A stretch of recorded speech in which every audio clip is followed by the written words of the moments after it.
Hello, YouTube. Guess what? NYC. NYC. Yeah, that's right. 777. Guess what? The KOKOHAWK. Yeah, that's me. I'm going. Woohoo! Yeah, baby. It should be quite interesting experience. I tell you what. I've got no experience on the East Coast except for when I went to a trip there to Washington, D.C. when I was younger with my mom and grandma. But as far as just myself going, I've never actually done anything like this, especially just by myself. It's like, whoa, quite an experience going anywhere else outside of the city, outside of the state. Little New York City, the big city, hello. It's like, wow. Anyways, a little few details. It shall be interesting because, first of all, I got my tickets online at Priceline.com. Yes, that's an advertisement, not really, because I'm not getting paid. But, I tried to get the cheapest ones I could, so I made my own price, kept on bidding, and it has a bunch of these different options saying, do you want different airports with different times, whatever, if you have any options, whatever. So I figured, I'm from the Minneapolis area, and one of the options was the airports. One of the airports, Rochester International, which I've heard of Rochester. It's in the area. It's around in Minnesota. Only thing is, I didn't know exactly how far it was, but I've heard of it before, so it can be that far away. Well, I clicked that option, and by the time I knew it, when it said, congratulations, you've received your offer, I saved 30 bucks, woohoo! Well, it turns out that it was in Rochester. I'm like, okay, where's Rochester? Turns out Rochester is 2 hours away. 2 hours out of the way. Hello? I didn't quite think it was going to be that far. But when it comes down to it, I'm going to have to drive 2 hours there, 2 hours back, and it's just not so close. No one can drive me there. So I'm going to drive my own car to Rochester, which means I'm going to have to pay for parking, which it turns out it's going to be 35 bucks to park, plus gas mileage. So I'm going to guess it's going to be somewhere around, an extra 45 bucks trying to get there. Actually, it's going to be more than that. Yeah, $45 to $50 to park my car and for gas mileage and extra time. I only saved 30 bucks on that package. So needless to say, I was saying a few choice words. Yeah. That was real stupid. So next time I'll know not to pick Rochester. NYC, get ready.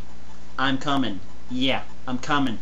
I'm scared. I don't want to die. I can't wait. I can't wait. Why? Why? Yes. Ah!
From the airport to the hotel, I took my first official New York taxi ride. It was a little bit more expensive than I thought. I thought it would have been more like $35 or whatever. You know, that was my guess. Plus the lady or girl who was on the flight that I took to here, she said it was going to be about $35. So that's what I was expecting. But I guess they have a flat rate from the airport to anywhere downtown Manhattan, which is where I'm staying.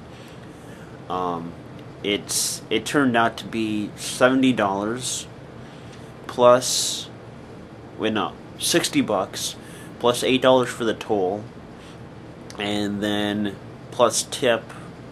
It came to $80, $12 for a tip, yeah. But oh well. That's 15-20% or whatever it is supposed to be. But it's like this. I've always been a cheap ass. But this is a once-in-a-lifetime opportunity. Come on, it's New York, right? So, I'm going to be splurging a lot. I'm splurging all over the place. But, yeah, so, cheap ass. I guess I left the cheap ass back in Minnesota. Well, I'll probably still be a little money conscious, but we'll see how things go. I'm splurging, baby. I'm splurging all over. Yeah. Okay, so day one. I'm officially in New York City right now. Arrived last night. My connecting flight got canceled, so I went from Minnesota to Chicago, and then from my Chicago flight to the LaGuardia airport got canceled due to weather, I take it.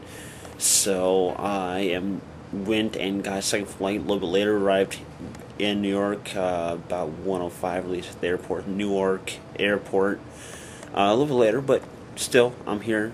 Got into my hotel about 2:30, so sleeping here at the Gershwin Hotel in the dormitory room.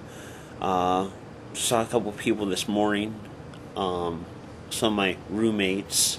I'm in here, there's 5 bunk beds with 9 other people I'm sleeping in the rooms with. So 2 connecting rooms, 1 bathroom. So yeah, a little bit smaller than what I thought, but nonetheless, it's different. So far, so good. We'll see if all my stuff is still here later, but I'll give you a little tour here. Alright, over here we have the main door and a closet for our room. It's 2 rooms divided, or a room divided. Here's the 4 bunk beds where I am staying. I'm staying on top here, and over here we have the window view of the alley. And here we come into the other room.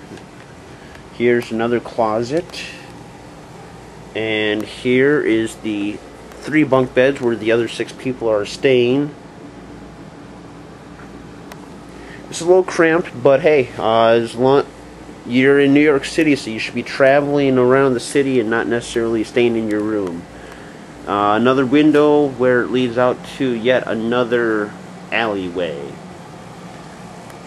Alleyways differ by where you are in the hotel. There's a TV. And here we come upon the bathroom. Here's the toilet and the leaky sink. Or I don't know if this is a leaky sink, but the floor is always wet, so they put down the towels. Here, the sink. And here's a window to the shower. Let in the fresh air, because that way it doesn't get steamed over, since there is no fan here. There's only light. And that concludes my little tour of my room at the Gershwin Hotel.